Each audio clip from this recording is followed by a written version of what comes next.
tienes que pensar que había una posibilidad de que yo me muriese en 3 meses. Tuve la gran suerte, soy de las personas que ha tenido la gran suerte de conocer personalmente a la princesa Diana. Os lo cuento, la fantosmia básicamente es una alucinación olfativa. Es decir, que tu cerebro inventa un olor que no existe en la realidad. Y por lo tanto tú solo hueles eso. Cada perfume que lanzamos pensar que tiene detrás 2 años de investigación siempre. He visto al príncipe Carlos en calzoncillos y liguero en la parte de atrás del camión, yo esto lo recuerdo perfectamente, poniéndose las botas y cambiándose. Y ahí viví cosas muy potentes con gente que olía nuestros perfumes y que se ponía a llorar.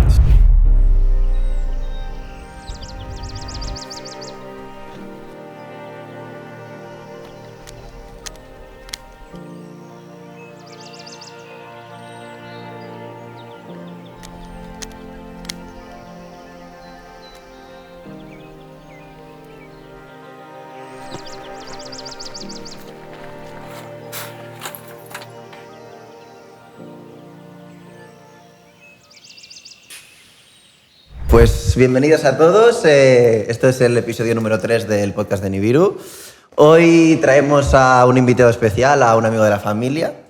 Traemos a una persona fundadora de uno de los únicos proyectos de perfumería natural de Europa, si no el único, o al menos uno de los más chulos seguro. Amigo de la familia, actor, bueno, un perfil brutal. Muy distinto al último invitado, pero con alguna similitud que iréis descubriendo en el episodio de hoy. Y nada, pues un honor para nosotros tenerte aquí, Ernesto. El honor es mío y el placer. Muchas gracias por invitarnos a este lugar que hoy hemos venido de excursión. Hemos salido de ya a 2 horas casi de Barcelona. Estamos en un lugar brutal.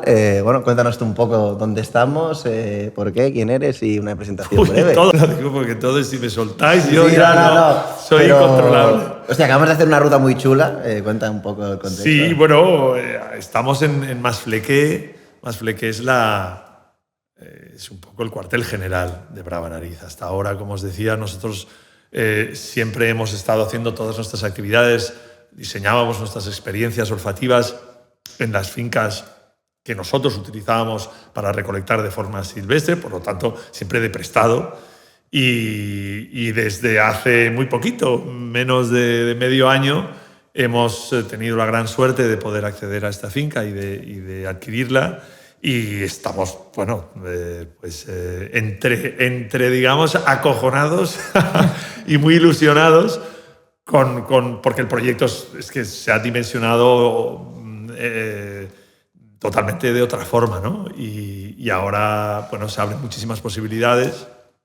Y esta es una finca que, como tú has dicho, está en medio de la nada. Estamos rodeados de lo que se llama el paratge de interés natural de la Serra de l'Albera, que es una de las zonas, yo creo, vamos, porque además yo soy un enamorado de esta zona, de decir, para mí es una de las zonas naturales más hermosas y menos conocidas del Ampurdá. La gente tiene esta idea del Ampurdá más del Baix Ampurdá, ¿no? De esta cosa más de postal.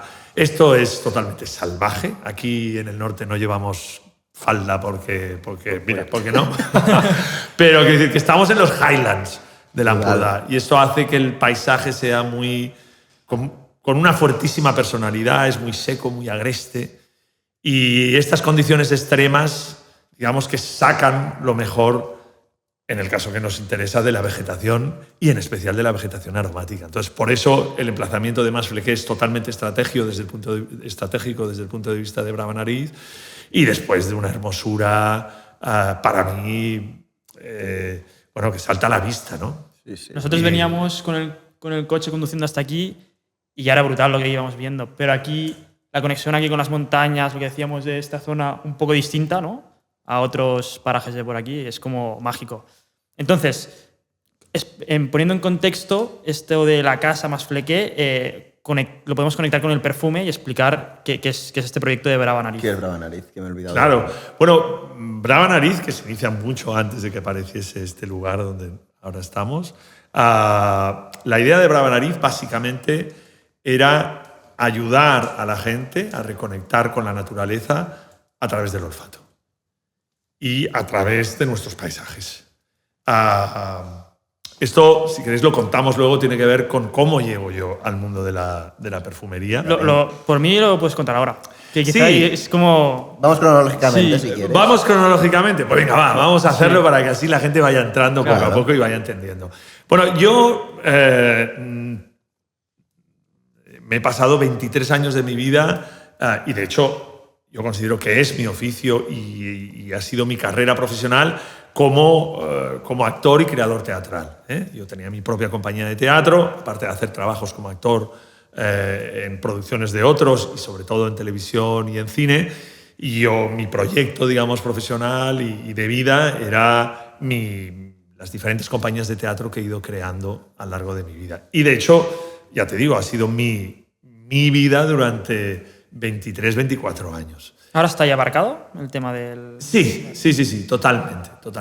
Entonces, claro, ¿cómo me dirás, cómo un actor acaba haciendo perfumes? Bueno, habría que ir todavía más atrás y como en el capítulo con Monegal, esto viene ya muy de lejos. De hecho, curiosamente hay una conexión con Ramón porque mi abuelo, que fue químico perfumista de Sarriá, de Químicos de Sarriá, formado en Sarriá, de las primeras promociones que salieron del Químicos de Sarriá. De IQS. Exacto, del IQS, el actual IQS, trabajó para algunas de las mejores marcas de perfumería nacionales, entre ellas Mirurgia, de la familia de Ramón Monegal, con lo cual aquí hay ya una vinculación brutal, interesante. O sea que yo vengo de una familia vinculada al mundo de la perfumería y sobre todo al mundo de la destilación y rectificación de aceites esenciales, porque mi abuelo después de la guerra dejó de formular para otros y se concentró en la producción de aceites esenciales. Esto le confería un estatus muy particular, porque él, habiendo sido perfumista, él mismo, digamos que la aproximación que él hizo y el conocimiento que él tenía técnico, muy depurado, lo volcó en la producción de aceites esenciales, que en aquel momento en España era muy salvaje, era muy rural. Tienes que entender que las calderas que habían por España, aquello era la producción, por ejemplo, de Lábdano y de Cistus, que narra perfectamente en su libro el Roqué, no sé si conocéis, a este hombre lo tenéis que entrevistar. ¿Lo tenemos que traer? Sí, lo tenéis que tener aquí. Brutal. Además es encantador él.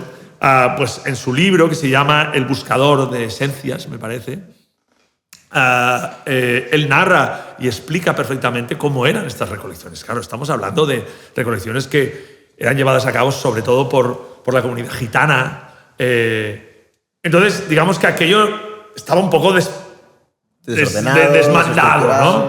Entonces, claro, mi abuelo aportó, estamos hablando de principios del siglo XX, aportó todo este conocimiento técnico y lo empezó a hacer de forma industrial. No fue el primero, había muchos otros que lo hacían. Bueno. Pero eso produjo que, haciendo producciones muy pequeñas, él tuviera muy buenos clientes y fuese muy buen considerado en el resto de Europa. Estamos hablando que él vendía aceites sobre todo a Alemania, Estados Unidos, Francia, para la industria de la perfumería. ¿Era el único tu abuelo?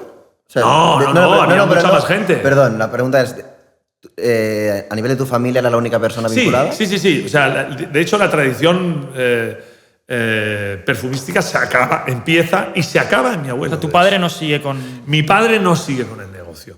Mi padre fue un poco la oveja negra, a pesar de que trabajó y colaboró con mi abuelo. Por lo tanto, él sí que tenía la vivencia y la experiencia, porque mi padre al principio quería ser marino, después quería ser torero. Era un poco un tío muy romántico, con muchas ideas, muchas visiones, pero claro que mi abuelo dijo, este chico se nos va. Entonces, en verano, todas las campañas que empezaban a principios de primavera y se acababan al final de verano de la destilación, recolección y destilación de aceites esenciales por toda España, mi padre se las puso a hacer ya con 16 años. Entonces, claro, mi padre tiene un conocimiento absolutamente directo, pero estamos en plena incursión de la perfumería sintética, de las moléculas de síntesis, y mi abuelo no vio este negocio. Él pensó que era transitorio, que la perfumería auténtica era la perfumería natural. Mi abuelo no creía. Estoy hablando de un hombre que era químico de profesión. Sí. Pues él no lo vio. y todos sus coetáneos, estamos hablando de Ventós, por ejemplo, de Ernesto Ventós, abuelo, Sí. de Carbonell, por ejemplo, ellos sí que vieron este negocio. Y mi abuelo no lo veía. Mi padre, que tenía un olfato terrible desde el punto de vista, comparado con mi abuelo, que era una persona que podía distinguir entre más de 56 tipos de nariz, de rosas distintas, solo por el olor. Mi padre no tenía este don, pero sí que tenía un olfato comercial mucho mayor. Bueno. Entonces hubo una discusión generacional, un poco lo mismo que pasó con el padre de Ramón Monegal y su abuelo, ¿no? Que mi padre decía, oye, o nos pasamos a lo sintético o entramos en otro tipo de negocio o esto no funciona, ¿no? Mi abuelo no quiso y mi padre entonces directamente montó totalmente otra cosa. Se pasó a la industria de la profilaxis, de la desinfección, y de hecho montó una de las empresas que es una de las pioneras en desinfección técnica, muy técnica, en España. Te estoy hablando de productos para desinfectar material quirúrgico a nivel hospitalario, cubas de industria alimenticia, después en todo lo que es la parte ganadera, etcétera, etcétera. Entonces, mi padre fue por su cuenta. Y yo, a mi vez, dentro de mis hermanos, fui también un poco, digamos, disperso y bala perdida. Y en un momento en el que yo tenía así un momento de crisis, debía tener vuestra edad, pues decidí hacer lo que más le podía molestar a mi padre, que era dedicarme al arte. Y así fue como yo me dediqué al teatro. ¿Qué pasa? En un momento en el que fue... Esto empezó en el 2015. Yo estaba en un momento un poco de crisis. Era el momento que me iba mejor económicamente. Tenía producciones con Alemania, girábamos por todos lados, me ganaba la vida bien, pero a nivel artístico yo tenía mis dudas. Me acabaron encasillando, porque era bastante difícil de etiquetar lo que yo hacía, me acabaron encasillando en lo que llaman creación contemporánea. Esto, dicho de forma pomposa, de forma normal, sería el teatro moderno o raro. Sí. Bohemio un poco, ¿no? No, el teatro raro o moderno. Es decir, no ni Shakespeare, ni clásicos, ni Lope de Vega. Yo hacía un tipo de teatro que era un teatro de creación, que los textos los escribía yo, o eran con colectivos, y eso, pues, bueno, me pusieron en este calaix de sastre, que en diem aquí, y yo no estaba muy contento con eso, porque mi voluntad desde el principio siempre era llegar a la gente. Mi obsesión con el teatro era, fíjate, todavía lo pienso, transformar un poco a las personas. Transformar con mi arte, con mi oficio, la visión que las personas o la sociedad tenía sobre diferentes aspectos, ¿no? Y esta era mi pretensión, era muy pretencioso de joven. O muy ambicioso, como quieras, ¿no? Cada uno. Y bueno, en aquel momento yo me daba cuenta que la gente que iba a ver mis espectáculos era siempre la misma. Y que nos veíamos los espectáculos entre nosotros. Un poco y que todos pensábamos que todo era súper interesante. La cual cosa no era siempre verdad. Porque lo que nos unía a todo ese grupo de modernitos era la precariedad. Y en la precariedad tú no te vas a empezar a criticar. Eso generó que había muy poca autocrítica. Es una opinión totalmente personal, en el mundo de la creación contemporánea. Y por lo tanto la calidad de las producciones iba bajando. Y a mí eso no me hacía ninguna gracia. Entonces estaba en crisis y en ese momento yo empiezo a sufrir los efectos de una rara excentricidad neuronal que se llama fantosmia. No sé si habéis oído hablar de la fantosmia. Sí. Bueno, hemos investigado pues, y... Era un tema que queríamos tocar sí o sí, Okay, pues sí, lo introduces, brutal. Bueno, la fantosmia en realidad es un síntoma que generalmente avisa de enfermedades mucho más graves, como pueden ser Alzheimer, un tumor cerebral o un Parkinson muy temprano, ¿no? El caso más habitual suele ser un traumatismo craneal muy bestia, es decir, accidentes de coche, intentos de suicidio, soldados que reciben tiros en la cabeza. Claro, no era mi caso, no me hubiera dado cuenta. Sí. Entonces, claro, las otras opciones no eran nada halagüeñas. Estamos hablando de tumor cerebral. Sí. Entonces, yo tuve que pasar por una serie de pruebas muy bestias que duraron 8 meses para descartar cualquiera de estas opciones. ¿Esto es 2015, entiendo? En realidad sí, ya estamos en 2016, porque yo me pasé 2 años De transición. sufriendo esto en secreto. Os lo cuento, la fantosmia básicamente es una alucinación olfativa. Es decir, que tu cerebro inventa un olor que no existe en la realidad. Y por lo tanto tú solo hueles eso. Y es siempre mal olor. Generalmente es un mal olor. Muchas veces la fantosmia desemboca en cacosmia. Os podéis imaginar lo que Sí. significa, literalmente olor a mierda. Pero en mi caso no era tan salvaje. Sí que había una parte fecal, digamos, que ahora que sabéis vosotros un poco más, había algo de indol por ahí circulando, pero también había mucha acetona, yo lo reconocía como un olor a muerto, un olor a geriátrico, para que lo entendáis, o sea, a célula muerta, mezclado con desinfectante. Bueno, era un olor... ¿Y esto es que tú te lo inventas o que solo detectas eso? No, que tu cerebro... Se lo inventa. Sí, aquí hay una diferenciación importante. Sí. Y esto abre preguntas, esto da para otro podcast. Sí. Yo todavía estoy investigando y aprendiendo sobre el tema. Vosotros sabéis que sobre cómo percibimos nosotros los olores es un misterio científico. Hoy en día no hay una teoría consensuada internacionalmente o, digamos, científicamente Reconocida. sobre cómo percibimos nuestros olores. Sabemos exactamente cómo se transforman los impulsos, ¿no? La luz en imagen, etc. Pero a día de hoy no tenemos una explicación absolutamente clara sobre cómo percibimos nuestros olores, con lo cual aquí se abre un mundo tremendo. Entonces, uno de los grandes enigmas o de las grandes cuestiones que abre la fantosmia es: ¿nuestro cerebro es capaz de reproducir un olor que no existe en la realidad?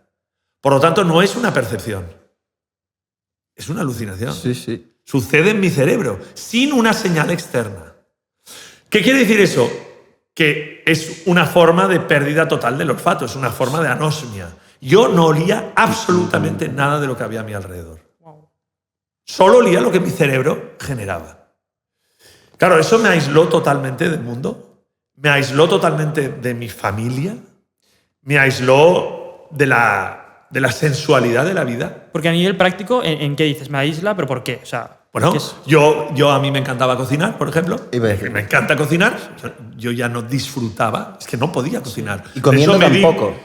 Comiéndolo tampoco. Hombre, el 85% del sentido del gusto viene a Por través eso- del olfato, de lo que sería el sentido del olfato, lo que llaman la nariz retronasal. Tenemos 2 narices, la ortonasal, que sería la que viene a través de nuestros orificios nasales, y la retronasal, que es la que viene a través de la cavidad de la boca. Es la que se usa en vino, bueno, en Claro. energía. Aquí entraríamos en otra Claro, historia. sí. Joder, es que No, me hacéis no. preguntas muy amplias. Claro, yo os diría, cuando hablamos del sabor, la gastronomía entra por la nariz. Vamos al olfato. El 85% del disfrute de la gastronomía entra por la nariz. Si hablamos de alimentarnos, esto es una acción mecánica y que tiene que ver con la saliva y con... Pero si hablamos de De disfrute. cultura del comer, del disfrute, del placer que genera la gastronomía, que de hecho esa es la definición de la gastronomía, ¿no? Sería ya un paso más adelante, no estamos hablando de alimentarnos. Eso tiene que ver con el olfato. Entonces, estaría bien revisar el lenguaje. Sí, le voy a dar una vuelta. Cuando decimos, ostras, esto me sabe a, Igual esto me huele. esto me mejor. huele a. De hecho, aquí entro. Yo soy totalmente Tú entra. digresivo, lo siento. Tranquilo. Digresivo, estoy todo el rato yéndome por las Nos ramas. encanta. Me haréis una pregunta y me iré a otro tema. De hecho, una cosa que yo hace tiempo que pienso, la palabra Homo sapiens, nosotros la conocemos como es el hombre que piensa. Bien, pero la raíz de sapiens tiene 2 sentidos. Está vinculada al conocimiento, pero también al sabor. De hecho, en castellano, sabor y saber tienen la misma raíz latina. Totalmente. Con lo cual, podríamos hacer la conexión de Homo sapiens, hombre que sabe, Que sabe hue- y de que huele. sabor. Y si me hacéis caso, y todos estamos de acuerdo en que el 85% del sabor viene por el olfato, por lo tanto, el Homo sapiens es el hombre Que huele. que huele. No, brutal. Bueno, Idea que os lanzo. sí. Ramón decía que el olfato nos avisa y de si algo está en mal estado, de que para el ser humano ha sido importante y para los animales. y también te avisa de aquí ha estado alguien, por ejemplo, si deja el rastro de olor, pues Mira, es como... el olfato, todo lo que tiene que ver con los olores tiene que ver con el cambio, con la transformación. Lo que nosotros olemos es el cambio. Si ahora Miki, que es el cameraman aquí maravilloso, sale y vuelve a entrar y ha paseado por la mimosa, él va a generar una transformación en la atmósfera de este espacio y nosotros la vamos a detectar. Una leche podrida es una leche en transformación constante por acción de las bacterias.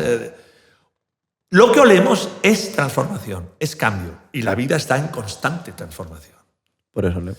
Entonces, yo iría más lejos, es decir, si entra un depredador, lo que estamos oliendo es un cambio en el aire. Si se va el depredador, es otro cambio, deja de estar allí.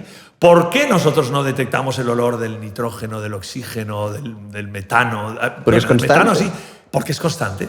Y hay un efecto que tenemos, los humanos y en general los animales, que se llama el efecto de adaptabilidad, o no sé si se llama efecto o síntoma de adaptabilidad. Es decir, que nosotros, nuestro olfato, después de 15 minutos, se adapta a ese olor y ya no lo percibe. ¿Por qué? Porque si no, nosotros estaríamos aquí flipados oliendo la mimosa y no nos daríamos cuenta que llega el tigre de dientes de sable que se nos va a comer. Wow, Que por lo tanto aquí, a todas las personas que usan perfume y a veces notan que no lo huelen, es normal. Es precisamente porque ya se han acostumbrado a ese perfume. Es que si solo oliese su perfume, no olerían nada. Nada más. Claro. Absolutamente nada. Y su vida, de nuevo, como mi fantosmia, estaría copada por el abuso de su perfume, ¿no? Y conseguir recuperar el... Pero a mí es que justo me había quedado una pregunta. ¿Tú hay un día que de repente dices, hostia, huelo mal o no? O sea, Sí, ¿te das claro. cuenta de... O es un proceso de decir... No, claro. Esto funciona. Yo empecé de repente, por ejemplo, ahora estaríamos aquí, yo diría, Algo huele mal. sí, ¿qué estamos quemando? Que huele rarísimo. Entonces os preguntaría, oye, ¿no oléis mal? Huele raro. Me diríais, no, bueno, huele a leña, qué maravilla, me encanta el olor a leña. Y tú, ok, no. se quedaría aquí. Yo este mismo día me meto en el coche, o sea, huele igual, huele lo mismo. A ver, un momento, ya no estoy en la leña, ya no estoy... Porque yo me puedo quedar con la cosa, no, mira, es Víctor, Sí. se ha puesto un perfume o algo... Sí. Sí. Pero ya estoy en el coche solo. Vale, después me cojo un avión para irme a México. Y el avión me huele igual.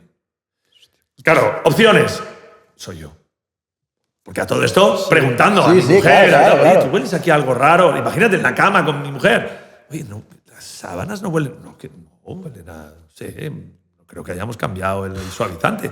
Entonces, claro, llega un momento que ya no preguntas tanto, porque dices, a ver si se van a pensar que estás loco. Y por eso... Yo viví esto en secreto durante un año. Al principio eran crisis, eran momentos del día.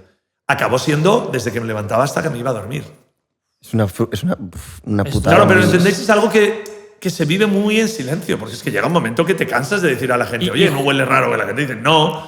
Entonces tú dices, bueno, no vayan a pensar que yo estoy mal. Justo por ese problema de comunicación de tú no puedes decir el color amarillo es amarillo. Y dices, ¿tú lo ves amarillo? No, es que digo, pues yo lo huelo huelo así. mal. Y te vas volviendo, seré yo, seré... Cuidado, porque no paráis de entrar en temas y nos Por desviaremos. hilo. Bueno, acabas de decir una cosa, la relación del lenguaje y el olfato. Tenemos un... ¿Por qué tenemos solo 23 vocablos en castellano para designar olores? Y la mayoría son los malos, es decir, los que tienen que ver con la supervivencia. Pútrido, nauseabundo, fétido. Es muy curioso. Bueno, yo tengo mis teorías. Una tiene que ver con la absoluta negación del sentido del olfato en la cultura, especialmente en la cultura occidental, porque esto es enormemente cultural. Si tú hablas con los Dogo en África o hablas con las tribus de Nueva Guinea, nada que ver. Tienen cientos de palabras para distintos tipos o matices de un olor pungente o un olor animal, ¿no? Pero en la cultura occidental el sentido del olfato se ha ido denigrando, se ha ido apartando, se ha ido, digamos, socialmente llevando a un ostracismo porque nos recuerda nuestra condición animal.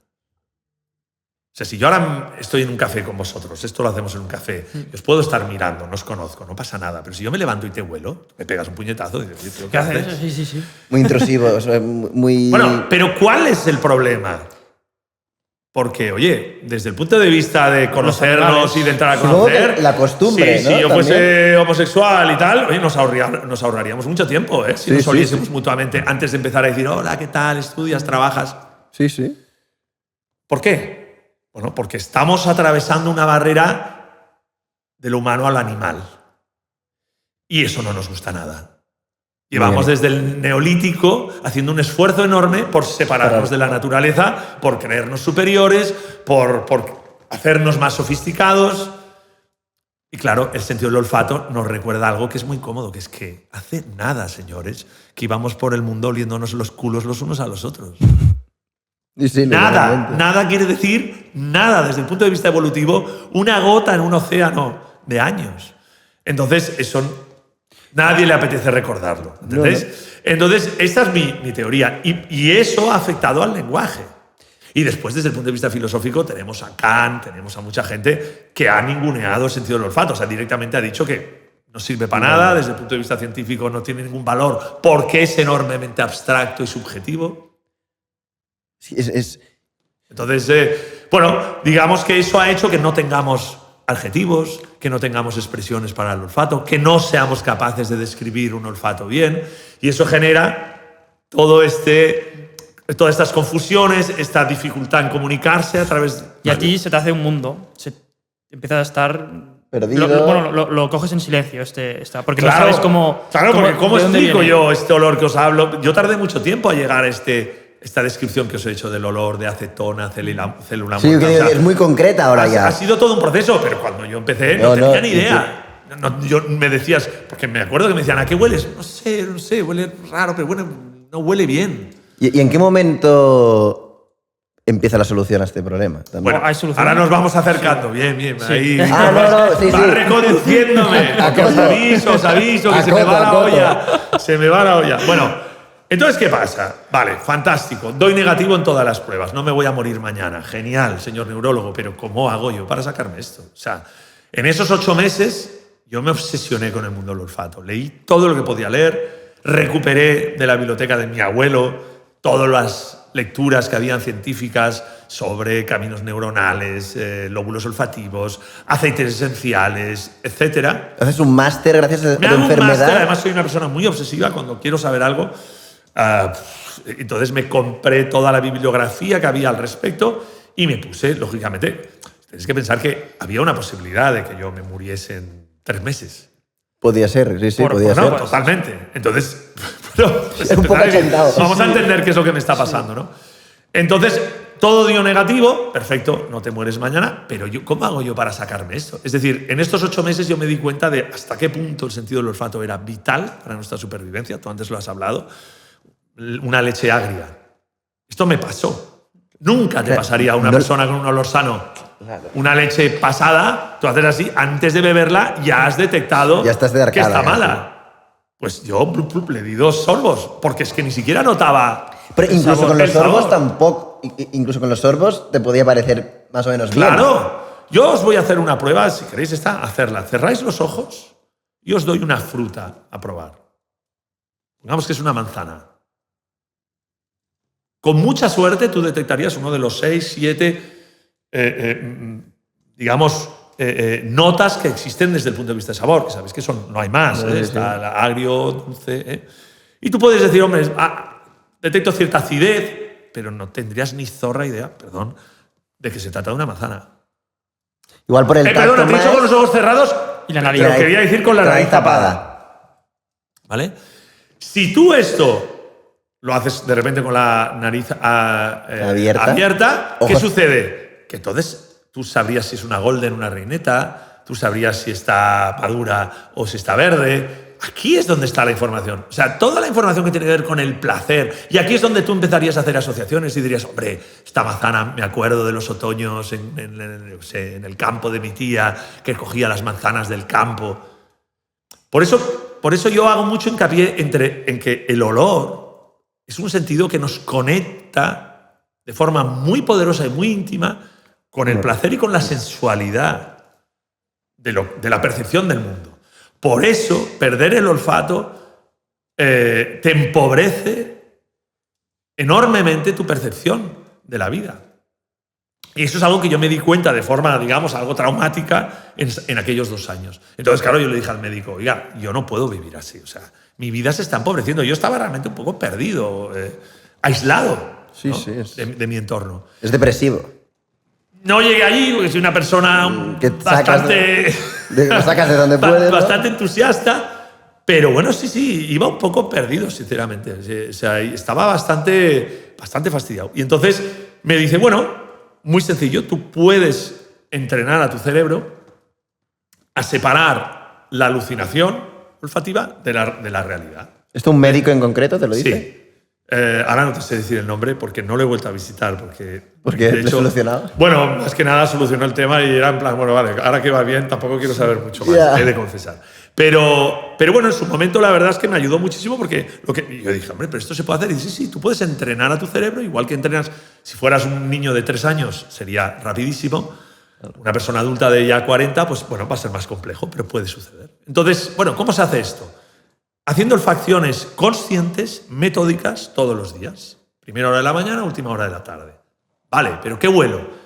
Escoge olores que tengan una conexión emocional o que vayan asociadas a recuerdos positivos, porque entonces será mucho más fácil. Para el cerebro será mucho más fácil conectar estos estímulos olfativos con recuerdos positivos y posiblemente tu cerebro creará un atajo, o digamos un atajo en sentido eufemístico, pero sería en realidad un rodeo para que este recorrido que está dañado tú lo puedas recuperar. Sí, bueno. Ok, vale, lo entiendo, lo empiezo a hacer.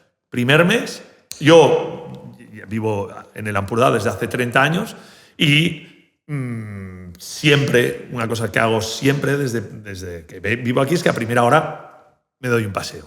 Se haga el tiempo que haga, llueva, nieve, etc. ¿Desde 2000 o desde lo que vives No, llevo aquí desde hace mucho tiempo. Hostia, qué bueno. Entonces, que esto es algo que he aplicado con Brava Nariz, después os cuento.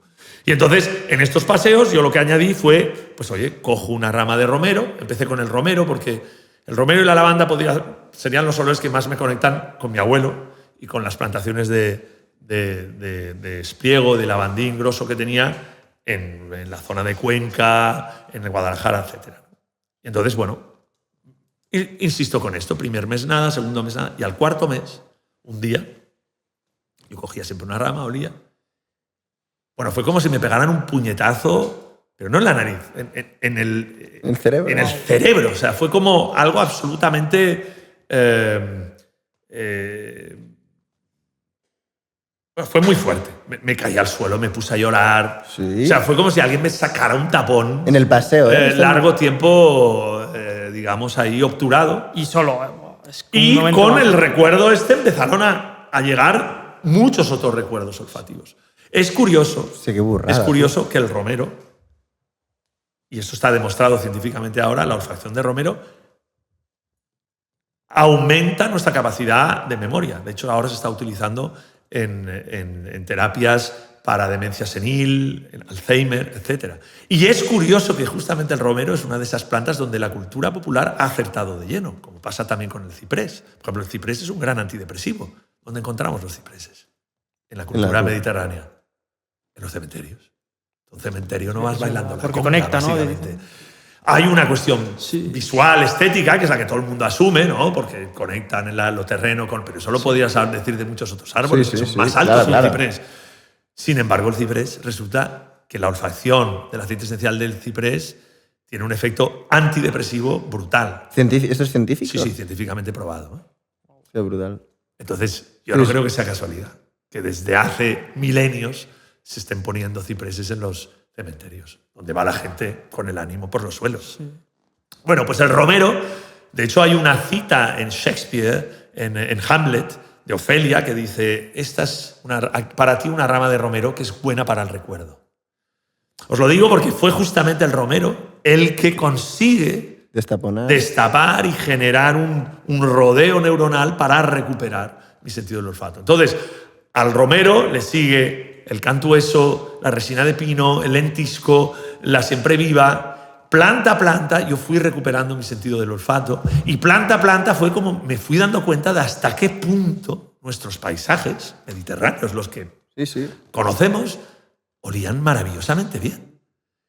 Y entonces a partir de ahí yo digo, oye, esto todavía desde el punto de vista del artista, ¿cómo no se podía traducir en... No podía capturar, imagínate, un concepto súper abstracto, capturar la esencia de estos paisajes. Y empiezo a trabajar en ello como si fuese un proyecto artístico mío. Yo todavía estaba sin forma de monetizar, el mundo del arte. Digamos. Como forma y empiezo a hablar con neurocientíficos, con biólogos ambientólogos, empiezo a hablar con gente que ya había colaborado en otros espectáculos, porque yo siempre había estado vinculado a la ciencia. Vale. Siempre me ha fascinado. Con químicos que habían sido discípulos, que habían trabajado con mi abuelo. Y claro, y aquí empiezo a descubrir otro mundo, que es el mundo de la destilación, de los absolutos, de los aceites esenciales. Y es cuando empiezo a elucubrar con la posibilidad de eso, de capturar la esencia de los paisajes para poder compartir con la gente esa conexión, esa reconexión con la naturaleza que yo había vivido a través del olfato, ¿no? Y esa, digamos, de toma de conciencia de hasta qué punto el sentido del olfato, vamos, es que para mí no hay ninguna duda de que es el mejor vehículo posible para que esa reconexión con la naturaleza sea realmente poderosa e íntima. Más que un vídeo, más que... O sea, no, por supuesto. La vista la tenemos... El ojo es ávido y goloso. Vivimos en una sociedad absolutamente abrumada por las imágenes, por la visión. Pero es el sentido del olfato el que nos lleva realmente... Es el sentido más primitivo, más instintivo, más animal. Claro, no se me ocurre un sentido mejor para realmente volver a meternos, volver a formar parte de la naturaleza de la que en realidad jamás hemos dejado de formar parte, ¿no? Por mucho que insistamos en decir que somos humanos y que somos una especie aparte. O sea, de alguna forma, lo que es casi la enfermedad la que te vuelve a ilusionar, ¿no? O sea, bueno, o el proceso de pasar la enfermedad te vuelve a ilusionar. Sí. Sin enfermedad no habría brava nariz. Sí, mira, en Estados Unidos esto les encanta cuando cuento esta historia. Yo generalmente esto, si vas a mi web y tal, esto está enterrado, lo puedes descubrir, pero no es una cosa que yo he decidido vender. Entre otras cosas porque un perfumista porque yo sigo sufriendo de crisis de fantasma. Esto iba a decir. Claro, no desaparece. Vale. Entonces, un perfumista que huele a mierda, pues digamos que no es algo que... yo no lo veía como algo muy atractivo, ¿no? Después, además, yo me formé en Gras, etcétera. Después de esto. Sí, esto pasa después. Claro, todo esto que estamos hablando, desde que yo empiezo todo esto hasta que lanzo Brava Nariz al mercado, pasan prácticamente 4 o 5 años de desarrollo, de investigación, de formación personal. Yo no me sentía preparado para hacer algo así. Tú vas a Gras no hace tanto, o sea, ¿no? ¿Pasas por Gras? No, a Gras yo fui ahora ya estamos hablando de hace 7 años. Bueno, sí, pero... Relativamente poco, sí. Claro, reciente. Sí, claro. Por eso yo no me considero yo no soy Ramón Monegal. O sea, Ramón Monegal, te miras su podcast vida dedicada. Y te das cuenta de que es una persona, cuando él habla de ese periodo, ¿no?, de formación, que él dice, era un rollo porque tenías que... Porque es verdad que él dice, hombre, los perfumistas son en realidad al final autodidactas, ¿no? Yo he sido un total autodidacta, o sea, en este caso yo doy la razón a Ramón, pero yo no me considero un perfumista. No tengo ese conocimiento técnico, a pesar de que he hecho varios workshops intensivos en Gras, en la Escuela Internacional de Perfumería de Gras, pero no me considero un perfumista al uso. Eso sí, el conocimiento que yo tengo, que quizá no tienen otros perfumistas, y por eso Brava Nariz es tan distinto, es el conocimiento botánico. Yo he sido, me viene de familia, siempre he sido fascinado por digamos, el mundo vegetal, el reino vegetal. Mi familia siempre se paseaba con una guía de plantas bajo el brazo y yo he heredado eso y es algo que he ido cultivando y ampliando, ¿no?, ese conocimiento. Y sí que me considero pues también un botánico autodidacta, ¿no?, con todo el respeto de un botánico profesional o un botánico formado, ¿no? Entonces, ese es mi conocimiento y ese es el conocimiento que yo creo que he aportado y que hace que Brava Nariz sea especial. Y ya no solo un conocimiento teórico, sino un conocimiento práctico. Es decir, el estar y pasar mucho tiempo fuera, tener una relación directa con las plantas con las que trabajo, tan directa que te estoy diciendo que yo las recolecto, las destilo y las proceso yo mismo. Eso es lo que realmente para mí tiene valor. Si hay algo que tiene un valor en Brava Nariz o tiene valor en mi formación como perfumista dentro de lo que es el mercado, es esta parte más del conocimiento directo de la materia prima, de la planta. A mí me gustaría saber cuál es el proceso de tú capturas el paisaje, vas, lo recolectas, ¿cuál es el proceso? ¿Cuál es el concepto también? ¿Hay perfumes? ¿Cómo los divides? ¿En colecciones? ¿No? Sí, antes tendríamos que decir que lo hemos dejado todo en esta captura olfativa, sí. Concepto artístico. Claro, ¿qué pasa? Que cuando yo seguía como en crisis con mi carrera, y hubo un momento que en medio de todo este proceso, siempre lo cuento porque fue así, siempre es algún otro que te lo hace ver todo claro. Yo me acuerdo que todavía, ¿qué hago con mi vida? Tal. Y fue mi mujer que me dijo, a ver, chico, pero tú estás tonto, ¿qué pasa? Pero si lo tienes delante de tus narices, nunca mejor dicho, ¿no? Y entonces, fue cuando me comenta, oye, tu abuelo perfumista, has tenido una enfermedad que tiene en uno de 10.000 millones, relacionada con el olfato, lo has recuperado de una forma sorprendente que te ha reconectado con la naturaleza.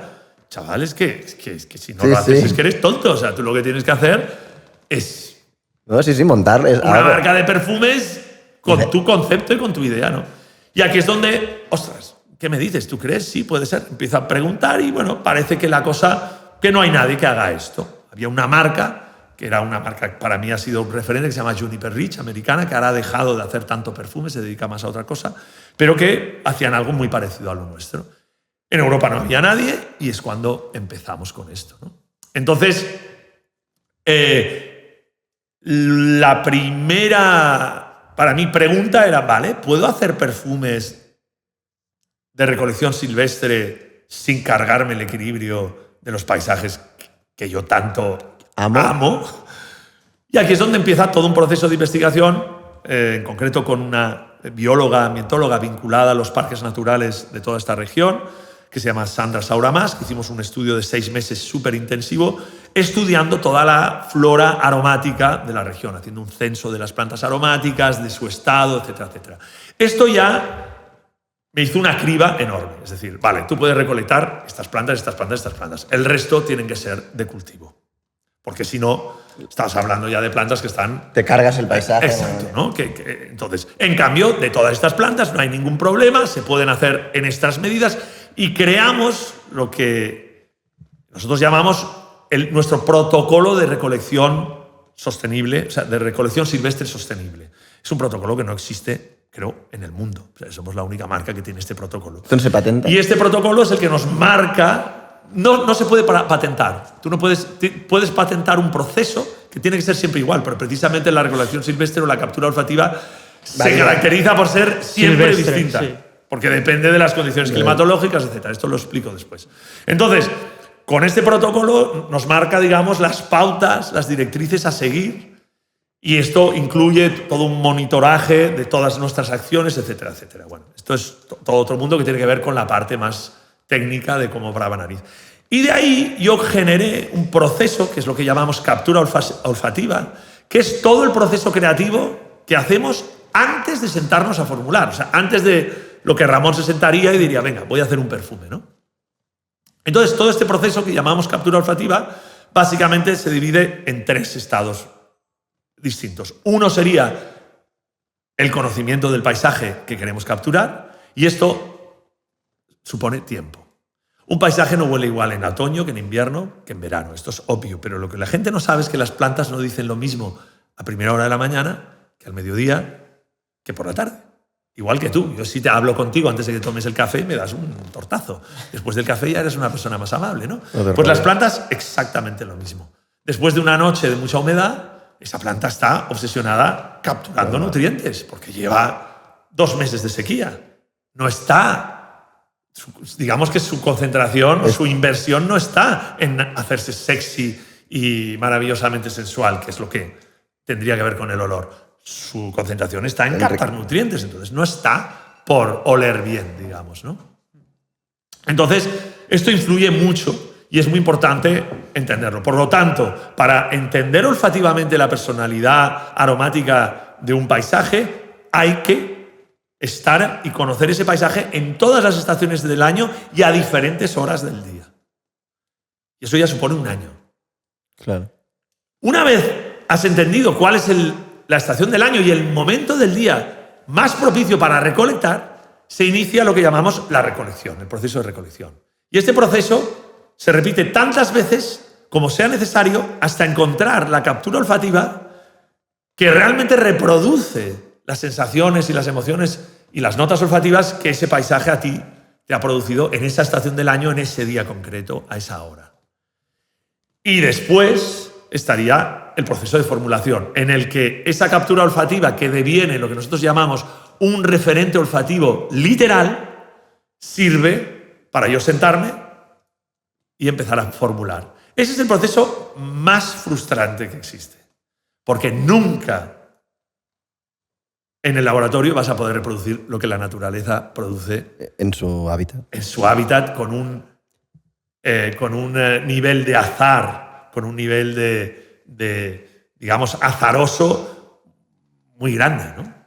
Entonces, claro, esa magia que se produce en la naturaleza, nosotros, por mucho que queramos, nos podemos acercar, pero nunca seremos capaces de producir. Que pasa mucho, es muy similar al mundo del vino, ¿no? Tú recoges la uva, totalmente. Depende si está helada, si tiene pendiente el terreno, es un vino y naturalmente el vino puede expresar cómo es la tierra de alguna manera, pero no va a ser literalmente. Totalmente, o sea, acabas exactamente de definir lo que es el proceso de producción de Brava Nariz. Se parece mucho más a la creación de un vino, es decir, ¿en qué se traduce esto? Nuestros perfumes en las diferentes épocas del año.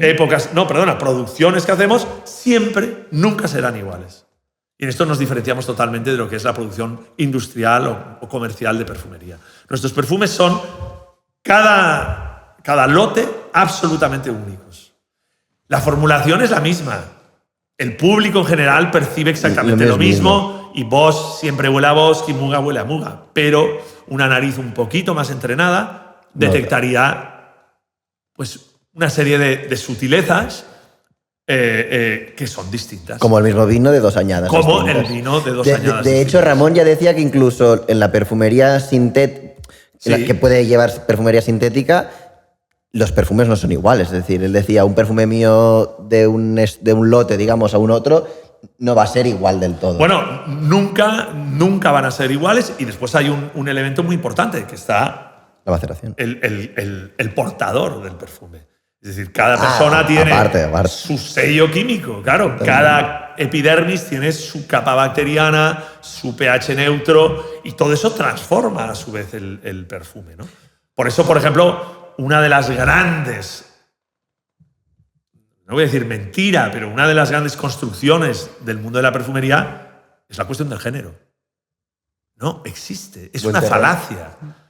Lo que dicen los ingleses, eso es bullshit. La diferenciación de género en perfumería es una construcción hecha a base de campañas de marketing. Hasta finales del siglo XVIII no había ninguna distinción de sexo en la generación de perfumes. Fue un rey francés, no sé si fue Luis, no sé, pero es decir, en una corte francesa, que por primera vez dijo, no, un perfume para hombre o para mujer. Pero no existía una distinción, porque es absurda. Es que en el campo nunca diríamos huele... No, claro, es que la naturaleza no hace distinciones de género. De hecho, en la naturaleza están todas las opciones mezcladas, posibles y imaginables. Hermafrodita, o sea, ¿me entiendes? O sea, que incluso las que para nosotros son irrealizables. Entonces no tiene ningún sentido. Después tendríamos que hablar, hay otra idea que es la palabra unisex, vaya palabra más equivocada, por Dios. O sea, una palabra que se supone que tendría que abarcar todas las posibilidades y todos los géneros posibles es enormemente reduccionista. Unisex sería mucho mejor plurisex, multisex o multisex. Suenan igual de mal, pero por eso en Brava Nariz siempre decimos que es una cuestión de personalidades olfativas. O sea, que se adapta a todas las personalidades, porque la historia del género no es cierta. Entonces, te cuento esto porque cada persona tiene y transforma el perfume y lo convierte en un aroma totalmente personal e intransferible.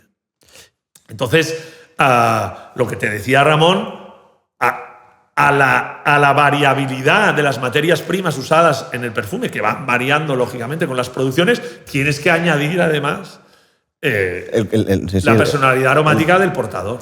Y a mí es verdad que con el discurso de Brava Nariz, a mí antes que en perfumería yo lo veo como casi transformar espacios en espacios naturales. Es decir, a mí cuando me capturas un paisaje, con el discurso, lo que me viene a mí en la cabeza sería, hostia, qué brutal yo de repente... O sea, me viene como más ambientación que perfumería, en el sentido, porque digo, o sea, yo transportaría esto a mi habitación o a un espacio, por el simple hecho de cómo lo disfruto, ¿no? De decir, claro, quiero transformar un espacio neutro en un espacio natural. Más que el portarlo encima, sobre todo porque, mira, por el simple hecho de que decíamos, cuando nos acostumbramos a ese olor, dejamos de olerlo un poco, o sea, al final, si yo me perfumo con una captura olfativa de tal paisaje, lo dejaré de oler en algún momento también y tal. O sea, no sé si me explico, pero sí, no, como... te explicas perfectamente y de hecho te estás alineando con lo que nos llevan diciendo en Brava Nariz desde que lanzamos el producto. Pero deja que le dé un poco la vuelta. Sí, total. Para mí, lo que propone Brava Nariz es otro uso del perfume. El perfume se entiende, y podríamos decir que mayoritariamente se entiende como una herramienta de seducción. Para gustar. O como una herramienta de socialización. Es decir, yo escojo un perfume y lo que estoy haciendo es, estoy escogiendo la imagen que yo quiero, la imagen que quiero que los demás tengan de mí.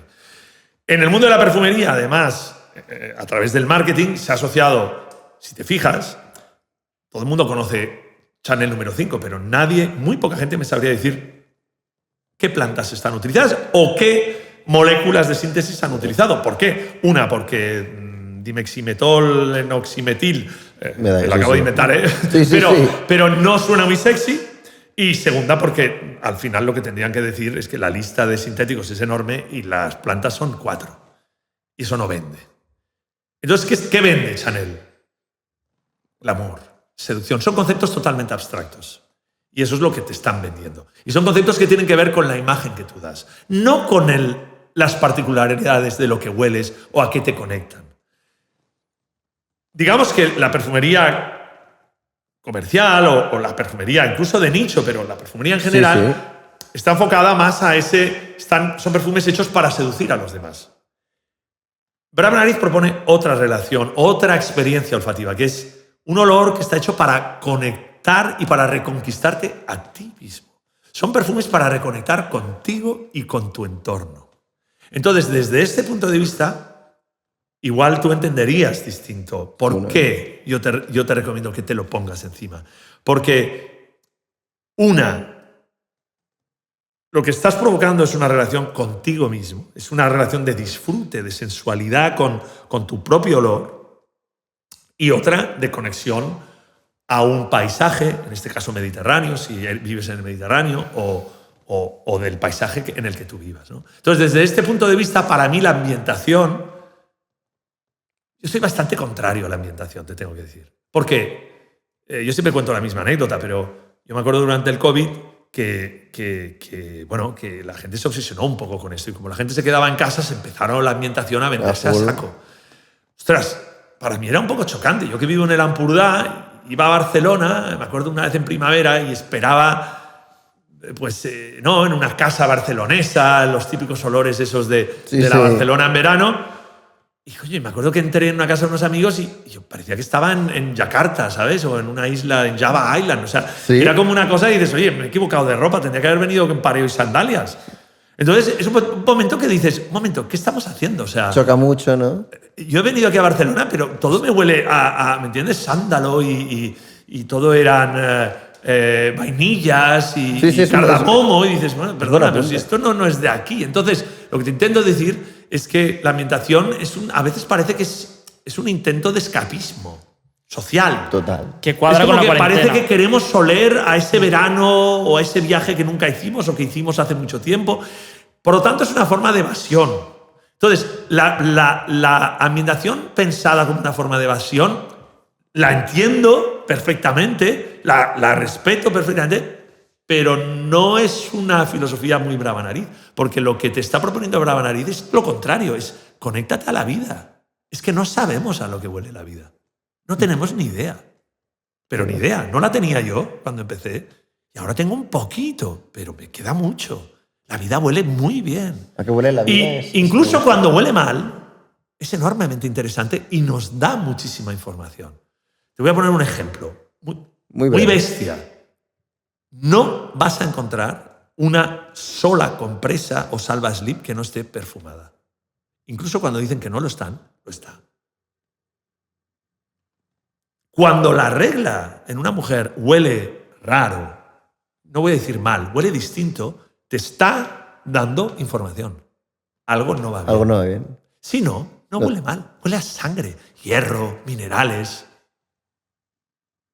¿Quién ha dicho que huele mal la sangre? Aquí me meto ya en una cuestión social. Pero bueno, hasta allí llega Brava Nariz. Hasta ahí es salvaje Brava Nariz. Lo que te está proponiendo es, oye, huele la vida, que huele de maravilla. Y es un milagro, además. La vida en la Tierra es un milagro, si lo piensas desde el punto de vista cósmico. Y probabilístico. Y nuestro olor personal es un milagro. Y da una información maravillosa. Entonces, hay muchas cosas que podríamos evitar, muchas enfermedades que se podrían autodiagnosticar si oliésemos. Si en vez de obsesionarnos con que nuestras heces huelan a prado alpino y pusiéramos el pato VC en nuestros váters, si pudiésemos oler a qué cagamos, sabríamos si estamos comiendo bien o mal, o si se nos ha sentado mal o bien nuestra alimentación. Podríamos corregir eso. Sí. Brava Nariz no propone que huelas ni a mierda ni a sangre. Pero sí te está diciendo, oye, deja de maquillar, deja de tapar todos esos olores naturales y al revés, lo que propone Brava Nariz es potenciar ese olor que la naturaleza nos regala y nos brinda. Entonces, desde este punto de vista, tienes que entender que para Brava Nariz la ambientación, tal y como está entendida en el mercado, no se alinea con nuestra filosofía. Dicho esto, tuvimos tanta presión, porque nos lo decía tanta gente, que desarrollamos una familia que se llama los Inside Sense, que de hecho, Inside Sense es una palabra ambigua, porque quiere decir para tu interior personal y para el interior, me refiero para no espacios externos. Entonces sí que está planteado como un perfume que puedes pulverizar en tejidos, en cortinas, sobre tapicería, también para ponértelo en piel, en cabello o en un chal, en una bufanda. Pero fíjate que ya estamos planteando una aplicación distinta. La puedes pulverizar en una sala, pero solo vas a cambiar las vibraciones, las vibras del espacio, pero no vas a ambientar el espacio. Pues para mí hay otro aspecto de la ambientación que es un poco antipática. Ostras, es que es súper invasiva, es como un tortazo. Hay veces que entras en tiendas, por ejemplo, y es que yo salgo corriendo porque es muy bestia, o sea, es muy invasivo. Para mí es terrorismo olfativo. En general la perfumería, yo creo que cuando se abusa a veces entonces esto se ha llevado a los hogares, y hay hogares que entras y es que es horrible. Y lo más fuerte, que huele igual el salón que el lavabo, que la cocina. Y dices, bueno, perdona, yo cuando voy a una cocina quiero oler a ver qué han cocinado, qué es lo que me van a preparar mis amigos. Cuando voy al baño, pues no quiero oler igual que el salón, porque yo asocio el baño a lo que se asocia, ¿no? Pierde pureza. Pero es curioso socialmente pensar por qué lo hacemos esto. ¿Por qué? Bueno, cultural. ¿Por qué huimos de nuestros olores? Yo imagino, a ver, los olores desagradables porque supongo que son difíciles de llevar. No sé, yo creo que es por pura cultura. Bueno, pero fíjate que has dicho olores desagradables y es totalmente cultural. Sí. Los masái, por ejemplo, que asocian la tenencia de ganado a la riqueza, al estatus social. Claro, cuando más olor. En los rituales de apareamiento, los jóvenes se embadurnan de mierda de vaca y de orines de vaca. Y cuanto más hueles a vaca, más atractivo eres. Cuidado. Desagradable o no desagradable es absolutamente cultural. Sí.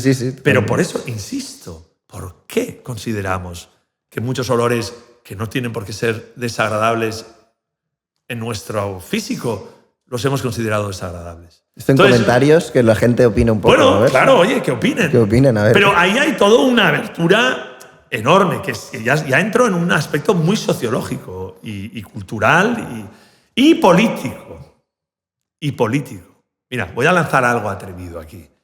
El poder actualmente no huele, es inodoro. Pecunia non olet, es esta frase famosa que dice que el olor, el dinero no huele, ¿no? Si tenemos un dios hoy en día sería el dinero. Bueno, ¿a qué huele el dinero? Bueno, no huele, ¿no? Y el poder no huele, como no huelen los bancos. Si tú piensas en la imagen que da un alto empresario, es un tío pulcro, que no huele a nada. Sí, sí. ¿Qué huelen? Las prostitutas, huelen los borrachos, huelen los vagabundos, huelen los inmigrantes, huelen los negros, los chinos. O sea, el olor se utiliza para segregar, para demarcar, para separar socialmente,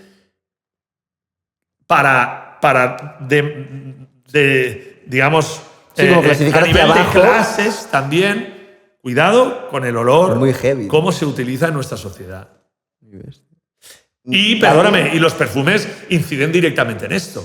Es decir, si tú llevas un perfume barato, pues rápidamente te van a catalogar como alguien, que no eres muy interesante o que no estás muy arriba en el ranking, ¿no? Si llevas un perfume que todo el mundo reconoce, hombre, este lleva Terre d'Hermès, hostia, este chaval controla.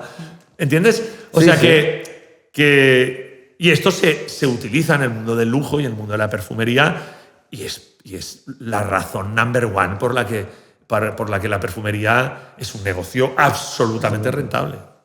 Yo, para recuperar un poco el proyecto Brava Nariz, Sí, perdonad. Sí. que No, que está bien, que es súper interesante, pero es que expliques que no es solo perfumes. Bueno, esto que tienes aquí montado Sí. va más allá de los perfumes y es súper interesante. Bueno, como ya habéis visto por muchos de los temas que hemos ido tocando, Brava Nariz va mucho dónde va? más allá de sus perfumes. De hecho, es nuestro lema desde que empezamos, ¿no? Es mucho más que perfumes 100% naturales. Y siempre desde los inicios nosotros hemos propiciado que la gente se pudiese acercar a nuestros procesos y a nuestras formas de hacer. Y siempre hemos diseñado lo que llamamos nuestras experiencias olfativas, ¿no? Eso quiere decir paseos de recolección, paseos olfativos, capturas olfativas express, ¿no? Que en 3 horas tú puedes salir a identificar el olor de un paisaje, recolectar las plantas que le dan su personalidad aromática, destilarlas in situ y crear la fragancia en forma de hidrolato que te llevas en una botella de tu experiencia. Esto es algo absolutamente único que solo hace Lo que Brava Nariz hacíais en en el Tella, mundo. ¿no? Lo hacíais en Tella, en el Maridacha. Esto lo hemos hecho en Tella, lo hemos hecho de forma privada, para empresas, para una fiesta de forma Bueno, sí, yo privada. un apunte es que lo he hecho contigo, he tenido la suerte de Sí. hacerlo y es brutal. O sea, la experiencia, cómo explicas cada planta, lo que es, de dónde viene, por qué está allí. Gracias. O sea, lo recomiendo, no, porque yo, que no estaba muy conectado con ese tema de olores naturales, flipé. O sea, es una experiencia que el que pueda, porque también no todo el mundo puede acercarse aquí, Ya. que venga. Bueno, se pueden acercar aquí a Masflequé, que como os decía antes, esto ha generado para nosotros como todo un otro mundo, ¿no? Porque aquí en Masflequé puedes venir, vivir la experiencia, conocer, visitar nuestro obrador, ver todo el proceso. También ahora esto permite que te puedas quedar a dormir, por lo tanto que puedas incluso vivir un fin de semana aromático. Además, la región es preciosa, hay muchas cosas que visitar.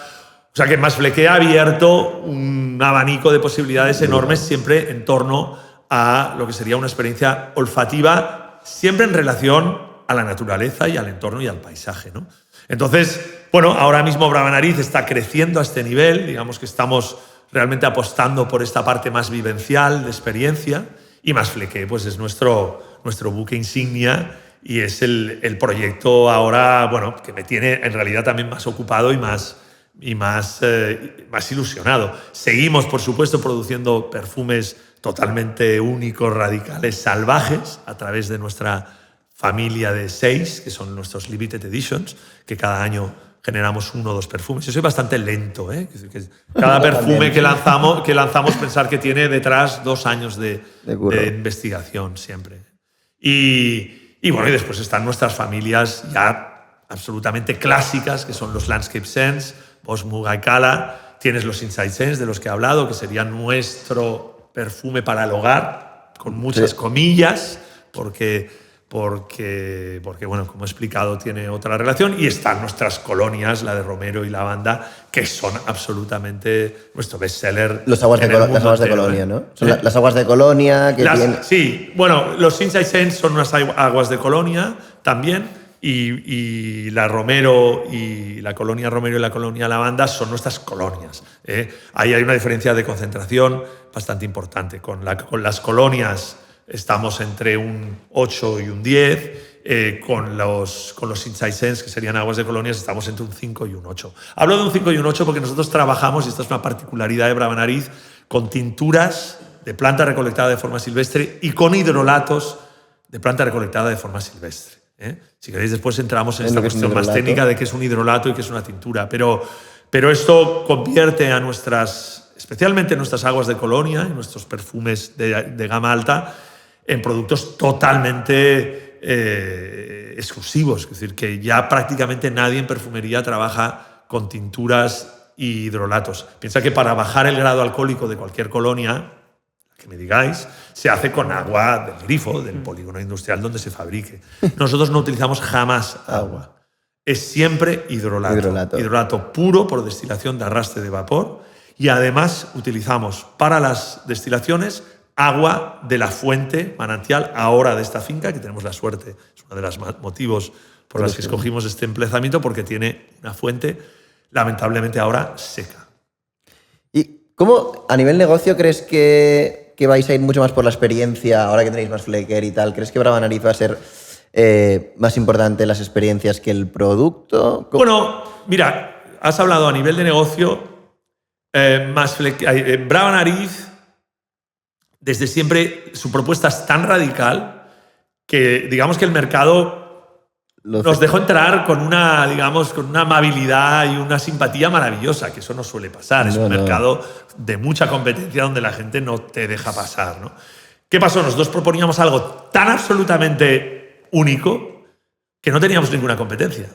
Entonces, a nivel de producto, eso nos sigue haciendo muy exclusivos y eso no lo queremos perder. Y yo soy muy obsesivo con la calidad de las materias primas. Entonces, ahí nosotros seguimos insistiendo y seguimos luchando. ¿Qué pasa? Que desde el punto de vista comercial y de venta, bueno, nos cuesta llegar. Hemos llegado al mercado americano muy fuerte, de hecho ahí estamos vendiendo muy bien. En mercados como el norte de Europa, Hungría, Alemania, Holanda, Bélgica, funciona muy bien, pero aquí en España seguimos siendo un poco unos desconocidos. Es decir, que no hemos conseguido todavía llegar al gran público, y eso para mí es una asignatura pendiente, porque considero que una marca basada en España, que trabaja además con plantas autóctonas, hombre, las colonias tendrían que estar en todas las casas de cualquier persona, ¿no? Pero dicho esto, sí que es verdad que con Mas Flequer nos estamos concentrando ahora mucho, estamos virando al mundo de la experiencia. Entre otras cosas porque la gente, digamos que la cultura olfativa de nuestro país es muy pobre. Muy pobre. En general del mundo, pero aquí en España más. Y no debería, porque a nivel de producción de perfumes somos buenos. Exacto. Y hemos sido una potencia desde el punto de vista de productores de aceites esenciales y de materias primas, junto con Italia y Francia. Con lo cual, hay una tradición muy grande, popular, por ejemplo, del uso de colonias. España es uno de los grandes consumidores de colonia, ¿no? Entonces, ¿qué sucede? Que creo que hay unos conocimientos, una visión muy antigua, muy casposa de lo que es la perfumería, y creo que proyectos como el vuestro de este podcast, que lo que intenta es, ¿no?, acercar otras ideas, otras visiones, pues Brava Nariz en este sentido se hace esta batalla también, esta cruzada muy suya, y Mas Flequer es un poco en este sentido el buque insignia para poder transmitir a la gente otra forma de entender la experiencia olfativa, ¿no? Y que entiendan que hay otras formas, que no es solo ponerte un perfume y esta idea de seducir al otro, sino que hay otras formas de llevar perfume, otras formas de relacionarse con nuestros olores a nuestro alrededor. Por lo tanto, en este sentido, el tema de las experiencias va a tener mucha fuerza. Entonces aquí se va a crear un jardín seco con aromáticas de todo el Mediterráneo que tú podrás visitar, por lo tanto podrás viajar a través del Mediterráneo a través de tu nariz. Estarán todas las experiencias que ya llevamos haciendo, de paseos, capturas olfativas, talleres. La intención es ya de cara a este septiembre, octubre, crear el primer taller intensivo de perfumería natural con recolección y creación de materias primas desde lo que es el reconocimiento de la planta, con lo cual todo traspasar un conocimiento botánico hasta pasando por la elaboración de materia prima hasta la formulación final. Esto no existe. Hoy en día no puedes formarte a este nivel en ningún sitio y esto lo vamos a crear aquí con la ayuda de Marina Barcenillas, que es una gran perfumista natural, a la que os recomiendo que invitéis a este podcast. O sea, es una obligada. Además, es una crack astrónoma honoris causa, o sea, doctora en astronomía, que está trabajando en proyectos en Marte con la NASA, o sea, una crack y además una gran perfumista, miembro de la Academia de Perfumería Española, y con Hiram Green, que para mí es uno de los grandes perfumistas europeos de perfumería natural, y después conmigo en la parte de reconocimiento de plantas y de materia prima. Con lo cual aquí se va a crear uno de los, un instituto, de los workshops intensivos de perfumería, que creo que empezaremos con uno de 3 días y se irá ampliando, más grande, o no más grande, único en esta especie que habrá, ¿no? Entonces, ahora vamos en esa dirección con Brava Nariz. Yo tengo aún tres cositas en la recámara que quería tocar.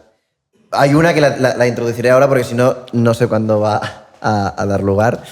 Mi madre es gran fan tuya. Hombre, total. Y lo que sí que me insiste es en que tú tienes una relación con Inglaterra en algún momento de tu vida potente. Sí. Un dato curioso, siempre me cuenta que tú habías explicado. Entonces, vale. yo pues, digo, hostia, tenemos que sacarle esto porque vale. nos va a ayudar a nosotros. Y bueno, creo que lo cuentes. Bueno, antes que nada quiero decir que tu madre para mí yo le llamo como en broma, todavía no lo he hecho, pero lo haré. Voy a hacer una efigie de tu madre y la voy a poner en el obrador de Brava Nariz que vamos a hacer aquí. Yo le llamo la Virgen de los perfumistas de nicho del Maresma. És la nostra verge dels perfumistes de nicho del Maresma. Tu madre es una persona que para mí ha sido básica, sobre todo en el proceso en el que yo estaba aprendiendo. Me llenó de luz, me iluminó, me condujo sabiamente y le debo muchísimo a tu madre. Aparte de que como persona es una de estas personas que yo creo que mejora el mundo. Con su actitud, con su sonrisa, siempre tiene una sonrisa en la boca y con esa mirada que tiene que parece naif, pero que de naif no tiene nada, porque tu madre es inteligentísima. Entonces, nada, espero que esto tú lo pilles algo porque se pondrá roja, tienes una madre maravillosa y una gran perfumista y una tía que sabe muchísimo y que ha hecho muchísimo por la perfumería en España, por cierto. Entonces, bueno, dicho esto, lo quería decir bien, no, porque lo pienso, no no por peloteo. Vamos a la anécdota. Bueno, es una anécdota que suele gustar mucho. Para mí es algo bastante circunstancial, pero sí que es verdad que forma parte de mi vida. En un momento de mi vida, siendo yo muy joven, fue con 14, 15 años, mi padre me enviaba a Inglaterra a trabajar en una finca. Nosotros hemos tenido siempre relación con el mundo del caballo y de la ganadería. Entonces me enviaron a trabajar con un tío que tenía una caballeriza y ponía caballos para el polo, que es este deporte de caballo, que se juega a caballo, ¿no? Entonces, este hombre, curiosamente, montaba o ofrecía caballos para el príncipe Carlos, que no sé si sabes que es el actual rey de Inglaterra, que era un gran jugador de polo. Y el primer año, porque esto sucedió el primer año, el segundo ya no coincidí con él, por una carambola resulta que nosotros yo trabajaba allí como un cerdo, que era una cosa, nos levantábamos ahora te iba a decir, nos levantamos a las 6 de la mañana. Yo recuerdo cuando llegué allí que nos dijeron, oye, a las 6 de la mañana empezamos y tal y cual, y os queremos aquí. Perfecto, yo a las 6 de la mañana me levanto, me ducho, y claro, llego abajo a las 6:25. Me pegaron una bronca, yo tenía 14 años, ¿eh? Estaba con un amigo, un gran amigo mío, que se llamaba Íñigo de Camps, que ha fallecido hace un año y que ha sido una pérdida muy grande para mí y para muchísima gente. Momento sensible. Bueno, sí, porque era un tío que quiero mucho todavía y que fue muy importante en mi vida porque él era el compañero ideal para esta anécdota que te voy a contar. Y tenía él 16 y yo 14. Y era como mi hermano mayor y mi amigo del alma, ¿no? Y con él, allá nos levantamos bajamos a las 6:20. Me pegaron una bronca, te juro que me temblaban las piernas. Entonces yo me levantaba a las 5:30 y a las 6 ya teníamos que estar haciendo camas, removiendo estiércol, ¿no? Entonces, es decir, te lo digo para contextualizarlo. A mí mi padre me envió ahí a hacerme un hombre, digamos, y aprender lo que era realmente cuidar caballos desde abajo. ¿Qué pasaba? Que éramos dos niños bien de Barcelona, educados, yo ya hablaba inglés. ¿Y qué pasa? También estábamos en la finca de un tío espectacular, donde iba el príncipe Carlos a cazar patos, que era esta finca era famosa por eso, y además que íbamos a hacer de petiseros, que es como se llama el que asiste, digamos, en el polo, a torneos de polo. ¿Qué pasa? Que de repente, oye, 4 de los caballos que cuidábamos nosotros, yo y mi amigo, eran los 4 caballos seleccionados para montar al príncipe Carlos en el torneo Cartier, que es un torneo internacional donde juega Inglaterra con un país, generalmente de la Commonwealth. Y aquel año jugaba contra Australia, creo. Y, bueno, nos dicen, vale, tenéis que ir. Ok, entonces, ¿qué quiere decir? Pasamos por todo un protocolo porque nos enseñaron y pasó que durante todo ese torneo nosotros hacíamos de grooms, que es como se llama en inglés, o de petiseros para el príncipe Carlos.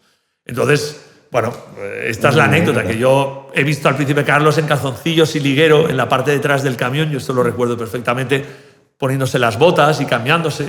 Un dato curioso sobre el príncipe Carlos, que dice mucho sobre su afición enorme al mundo del caballo, es que siempre nos llamaba para preguntar la ruta que íbamos a hacer con el camión de los caballos antes de llegar al campo. Y él llegaba siempre antes que nosotros. Y siempre cogía la misma ruta y con su Jaguar descapotable verde, con los tacos detrás, el tío nos adelantaba, pitaba y saludaba. Y aquel era un detalle que no tenía por qué hacerlo. Pero lo hacía todas las veces, o casi todas las veces. Y era un tío muy simpático. Y recuerdo que, por ejemplo, tuve la gran suerte, soy de las personas que ha tenido la gran suerte de conocer personalmente a la princesa Diana, que yo, además, eso me acordé toda la vida. O sea, lo que cuentan de que la princesa Diana tenía una luz espectacular. Imaginaos, en una cancha de polo, en Windsor Park, con las gradas, y llegó la tía, yo estaba del otro lado, estaba en los palenques, y era como si alguien la estuviera enfocando desde el cielo con un cañón. Llevaba un tejano y una blusa blanca. Pero era más que suficiente. Cara lavada, un poco... No, debía ir un poco maquillada. O sea, tenía una luz aquella mujer. Y bueno, y fue enamoramiento ipso facto. O sea, 14 años yo temblaba. Y es fuerte porque ensayé durante semanas, porque sabíamos que la íbamos a conocer, la frase que tenía que hacer y como que tenía que besarle la mano. Y cuando llegó... no me salía y ella me sonrió y me dio la mano, simpaticísima, y le hizo mucha gracia. Y me dijo, oye, cuidar bien a mi marido, cuidado. Bueno, nada. ¿Crees que te reconocerían o no? ¿Crees que te reconocería el príncipe Carlos a día de hoy o no? ¿Qué va? Hombre, nada, no se debe acordar de mí de nada. No, de nada. Pero siempre me saludaba. Además, yo tenía 14 años. No, te ves un chaval. Hombre, sería curioso.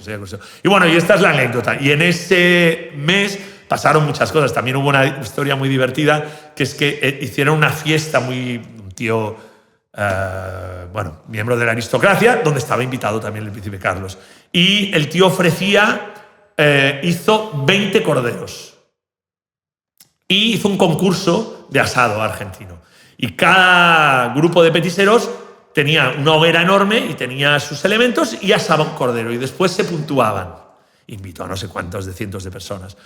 Y nosotros éramos parte, imagínate, yo con mi amigo Íñigo, 14 y 16 años. Entonces, venga, vamos a asar el cordero y tal.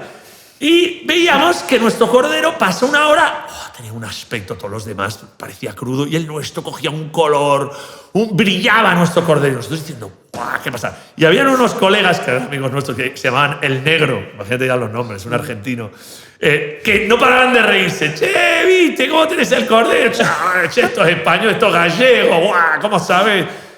Pero decimos, hombre, un momento, ¿aquí qué pasa? Total, que en vez de sal nos habían puesto azúcar. Hostia. Habíamos salado el cordero con azúcar, tío. Bueno, total, raspando el cordero, quitando la capa de azúcar que se había creado, salándolo. Total, lógicamente no ganamos el concurso, pero nos dieron un comentario al cordero más original, porque nos salió un cordero agridulce. Está bueno. Buenísimo. Y el príncipe Carlos fue uno de los que dijo, oye, hostia, los de mis chavales. Y él votó por el cordero. Qué bueno. Hostia, Dios. Bueno, ya está. No, ya no cuento más porque no tiene nada que ver con el mundo de la No, pero bueno, yo quería sacarlo. No sé, yo para ir terminando sí que... Hostia, al final nosotros también tenemos una marca de perfume y nos están pasando cosas brutales. A mí me gustaría ver si me tienes que decir una anécdota, ya puede ser lo que sea, un feedback de un cliente, algo que te haya pasado de brava nariz con la que te quedas en este tiempo, que dices... Te agradezco haber empezado un proyecto de perfumería por esto, por A, por B, por C. Es decir, nosotros tenemos miles de momentos de decir, pues no hemos visto un duro desde que empezamos, pero el poder sentar un día a Ramón, el poder sentarte a ti, el conocer a gente que nos miran súper extrañados de qué hacen estos dos aquí, o sea, que nos da vida. Entonces, yo no sé, ¿tienes un momento que digas... algo de brava nariz, un día, un comentario, una experiencia que le ha pasado a un cliente después? O sea, igual que a ti te destaponó, que a alguien le haya destaponado. Bueno, mira, infinidad. De hecho, te tengo que decir que desde que estoy en este proyecto, que para mí, insisto, va más allá del mundo de la perfumería, porque también brava nariz nos han invitado a festivales de cambio climático, nos han invitado a dar charlas sobre olfato y educación. Entonces, la cantidad de gente interesante, de científicos, de investigadores que he conocido supera con creces la cantidad de gente que yo creía que había conocido fascinante durante mis 23 años de carrera teatral. Imagínate, en el mundo del arte, ¿no? Alucinante. O sea, las experiencias que he vivido desde que empecé el proyecto con Brava Nariz, no te diré que superan, pero desde luego igualan, y en algunos casos he conocido a gente tan extravagante o tan maravillosa, entre ellas tu madre, que me cuesta escoger una. Realmente, posiblemente las experiencias más, diría, las más epifánicas, ¿no? o las epifanías más grandes que he tenido tienen que ver siempre con la naturaleza, con momentos vividos en la naturaleza que tienen que ver con el olor, lógicamente, o sea, a través del olfato. O sea, he vivido momentos de una intensidad y de una fuerza, como puede ser, por ejemplo, reconocer el olor del petricor, que sabéis que es el olor del momento justo antes de una tormenta, sí. Y conocerlo y reconocerlo con absoluta conciencia, algo que yo ya de joven y de pequeño recordaba, porque todos lo recordaríais. Pero de repente saber exactamente qué es lo que estoy oliendo y con conocimiento, eso para mí fue como un flash que me cruzó de arriba abajo. Y después, sí, hablaríamos de mucha gente. He conocido a mucha gente. He vivido cosas, por ejemplo, en Estados Unidos. Hice una gira por Estados Unidos maravillosa de casi 20 días por la costa oeste. Después estuve en Nueva York. Y ahí viví cosas muy potentes con gente que olía nuestros perfumes y que se ponía a llorar. Sí, ahí va. Porque ahí es donde realmente te descoloca, ¿no? Dices, a ver, yo he hecho una perfumería que es enormemente local porque me dedico a capturar nuestros paisajes. Sí, aquí. Pero, sin embargo, una persona de la costa oeste que además era de origen rumano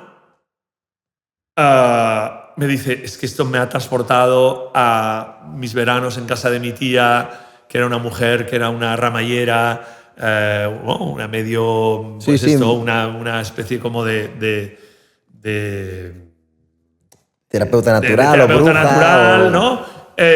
Claro, y flipas porque dices, pero a ver, ¿cómo puede ser, no? Entonces, se pone a llorar. Sí, de hecho se tuvo que ir. Yo pensé, uy, no le ha gustado nada y vuelvo al cabo de un rato diciendo, oye, ¿qué has puesto aquí? ¿Qué hay aquí? Qué heavy. Y esto me ha pasado varias veces, ¿eh? Me ha pasado muchas veces. O sea, antes me acuerdo que se podía contar con el dedo de las manos, pero ahora ya, o sea, con mis perfumes realmente he podido llegar, puedo decir que he conseguido ese objetivo que te hablaba de que la gente pueda vivir una experiencia olfativa que va mucho más allá de a qué huelo yo, sino, Sí, ¿con de qué me conectar, conecta, de ¿con qué me de- conecta a mí este olor? ¿no? Gente, por ejemplo, clientes que insistentemente, que viven fuera, expats que viven en Japón, que compran nuestros perfumes porque para ellos es una forma de conectarse con sus paisajes de origen. Eso es precioso, que un proyecto así pueda generar o pueda dar la oportunidad a alguien de sentirse en casa estando muy lejos. ¡Wow! Eso es precioso. Y que te escriben una carta que las tengo guardadas, que son mails que parecen cartas de amor. Entonces, con Brava Nariz, que te voy a decir algo, tú dices, no hemos visto un duro. Brava Nariz, bueno, vamos sobreviviendo económicamente, pero es un proyecto que desde el punto de vista humano me ha regalado y me regala cada mes tantas cosas que por eso vale la pena seguir luchando. ¿Es el proyecto de tu vida? Está siendo el proyecto de mi vida. Digamos que he tenido 3 vidas. En una se incluye esta anécdota del Príncipe Carlos. Sí. Esa es mi vida interior, era una vida que estaba muy ligada al mundo del caballo, del campo y del deporte. Después tengo mi vida teatral, que me ha regalado momentos y maravillas que son para la vida. Y ahora estoy viviendo esta tercera. Y es posible que viva una cuarta y una quinta. Soy alguien que considera que hay que estar abierto a lo que te ofrece la vida. No hay que cerrarse. Por lo tanto, ahora estoy ahí. Pues muy buen cierre. Oye, ¿puedo comentar algo? Sí. Que para mí una de las cosas que me anima es ver que hay gente como vosotros dos que se plantea el hacer una marca de perfumería y tienen la generosidad suficiente como para hacer un podcast con gente que tiene otras marcas. Totalmente. No, cuidado, esto no es baladí. Esto dice mucho de vuestra abertura, de vuestra curiosidad, porque el día que se nos acabe la curiosidad Se pierde todo. es cuando empezamos a envejecer. Total. Sí, sí. Pues muchas gracias. La gente que envejece es el que pierde la La curiosidad. Si no pierdes la curiosidad, eres joven siempre y te mantienes siempre luminoso y fantástico. Así que Me gusta esta frase. no perdáis la curiosidad. Decir que queremos volver a hacer una recolección o un taller, Sí. Hombre, un workshop, porque sería, yo creo, una experiencia súper chula. Sí. Si lo podemos grabar, lo grabamos. Yo iba a decir, sí, porque nuestra marca al final creemos que hostia, hay que generar mucho contenido para contar todo lo que nos pasa alrededor, que es como esto, que es fascinante. Y el próximo tiene que ser una experiencia contigo, tipo blog. Oye, y ojalá esté el campo ya. ojalá se acabe en otro esta nivel. sequía, ojalá se acabe esta sequía, que no es solo una sequía, digamos, atmosférica hay una sequía moral y política, lamentablemente, que quizás es más grave que la atmosférica, ¿no? Porque si no entendemos que algo tenemos que cambiar y que por lo tanto algo tenemos que perder y a algo tenemos que sacrificar renunciar, esto no va a ir a mejor.